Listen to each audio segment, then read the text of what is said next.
I received many questions from our viewers about my cross-continent charity ride for St. Jude's Children's Research Hospital. This is part one of viewer mail from Ellie, Nevada on what was Labor Day weekend in the United States. If you find this video useful and even enjoyable, please give it a thumbs up. This is going to be a quick episode on Friday, the 2nd of September.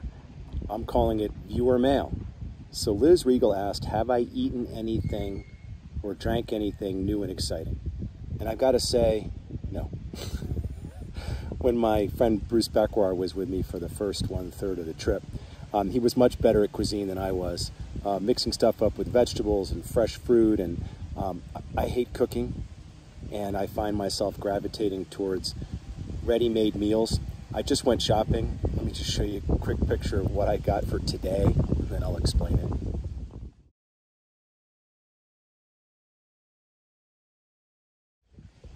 So I've got a thing for Diet Mountain Dew. I could probably drink regular Mountain Dew at this point, given my weight loss, but I'm still sticking with the diet stuff, the sugar-free. You'll see there was a bottle of Glen Ellen Cabernet Sauvignon. I haven't had a glass of wine in 6 weeks, and Glen Ellen is one of my favorite towns in all of California in the Sonoma region, and so I just saw the bottle, and even if the wine might be crap, it's a holiday weekend and I'm drinking it. The oatmeal is because I know as I head back out into the desert this coming Sunday, Monday, and Tuesday, I'm going to need breakfast, so I grabbed that. But I haven't planned my full trip for the following 7 days yet, so I know I have to go back 2 miles to the grocery store and get some other stuff tomorrow. So these were just splurge purchases. I wanted some Tostitos and something to dip it in, so instead of salsa, I got cheese. I knew I'm running out of lip balm and the stuff I've been using, and the pictures really works really well. Looking down at the other stuff, love Blue Diamond almonds, and when I go through the valley in California, I'm going to stop at their company store because you can get almonds coated with anything. Lemon stuff, autumn recipe, just amazing stuff you can't get in the normal supermarket. They've got at the Blue Diamond store. Listerine, got to keep your teeth healthy, right? What else? Not much, just splurge purchases today. And there's also half a submarine sandwich. The other half is in my stomach, and the other half will become dinner. So, man, I kind of wish somebody was still with me who knew how to cook and knew food better, but I'm just horrible at it. I'm crap at it. And so, fortunately, I'm burning enough calories a day that I can eat some of this crap. And when I get home, my daughter's back from college to get her master's degree, and she knows how to cook, and so I know I'll be getting some good meals there, Maureen and I, so looking forward to that in end of September. Next question. Another one from Liz. So, have I seen any interesting animals? 2 things. So, I was awakened by cows when I was in Last Chance, Colorado, the eastern part of Colorado. Kind of this ghost town in Colorado, and I put my tent apparently right up against a pasture, a fence on a pasture, and in the middle of the night the cows came over because they were curious, what's this new object against the fence? And so I hear snorting, and I just don't know what it is, and I open up my the tent flap, and there's all these cows standing around. So here's a kind of a picture I try to take at night of them.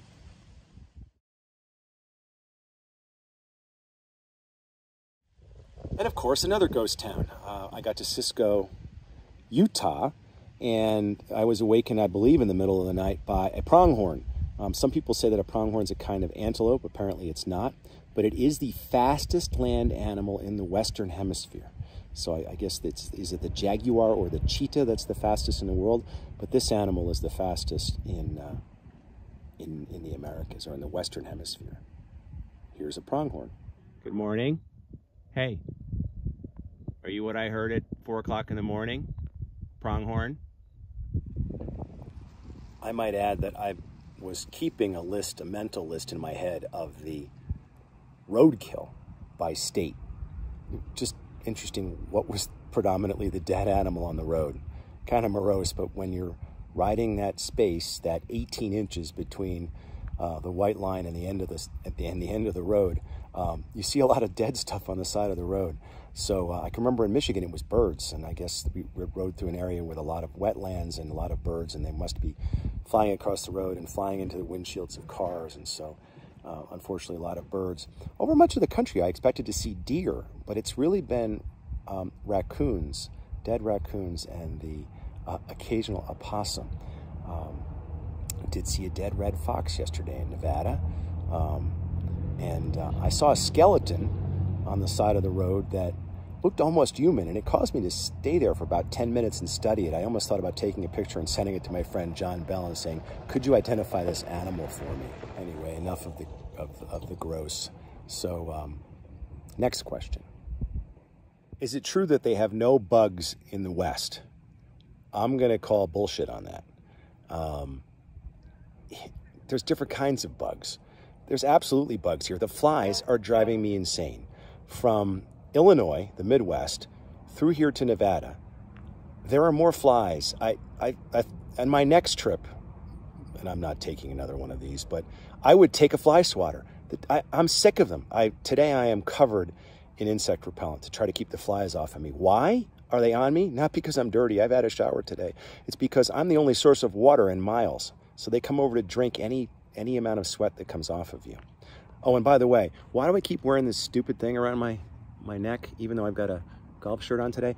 It's wet. It's a kind of a form of air conditioning. It's over 90 degrees out here today, and I'm staying at a campground, and there is no air conditioning.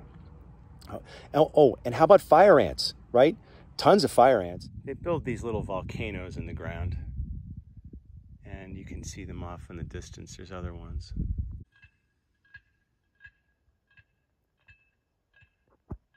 And moths. These things drive you insane. I rode through one town in western Utah where they were beautiful. These kind of green moths came out right before sundown, and but there were tens of thousands of them, and they flying into your eyes and into. So, anytime somebody says, "Oh, the West has less insects," just different insects. They don't have gnats and they don't have mosquitoes, but they've got flies, fire ants, and moths. So enough. Next question. Jennifer Ward Ostrander asks, how did I become paralyzed 13 years ago? So for those of you who don't know,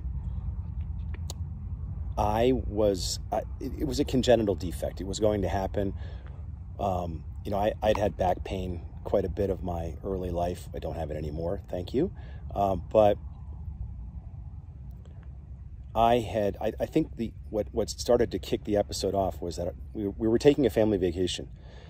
We took the family to Germany, and we were up and into Switzerland, and we were up. My son and I, Sean, my 30-year-old now, we were up in climbing up like high into the mountains, and it got late and it got dark. It was starting to get dark, and we knew we needed to get back quickly. So we were kind of jogging back, and I jumped off of from one boulder down to another boulder, and I landed funny, and it screwed my back up more than normal.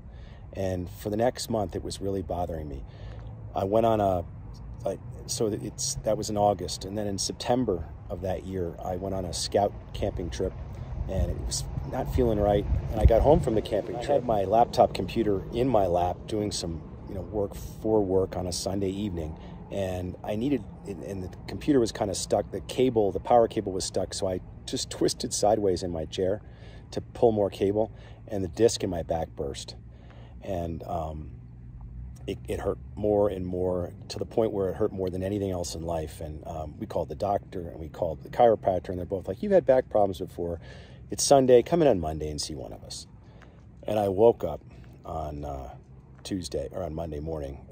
I couldn't feel my legs below my knees, and I couldn't get out of bed. And we called the first aid squad, and they came, put me on a stretcher and vertically took me down the stairs and out into the hospital, where my mother-in-law found a tremendously awesome doctor, got a recommendation.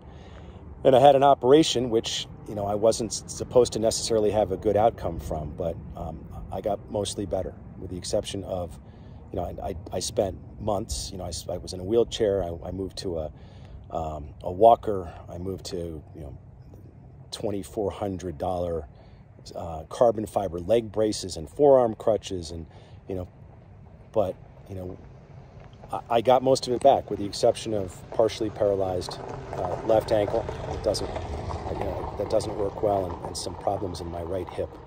So as I've told people in the past, I don't walk well, I can't jog, and I certainly don't run.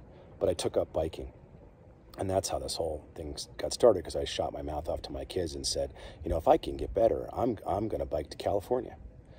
And then I turned that into a personal goal of biking to San Francisco, because it's a favorite place of mine. So that's how it happened. So that's the end of viewer questions for the day. If you have other questions, fire them off to me, and I'll do my best to answer them.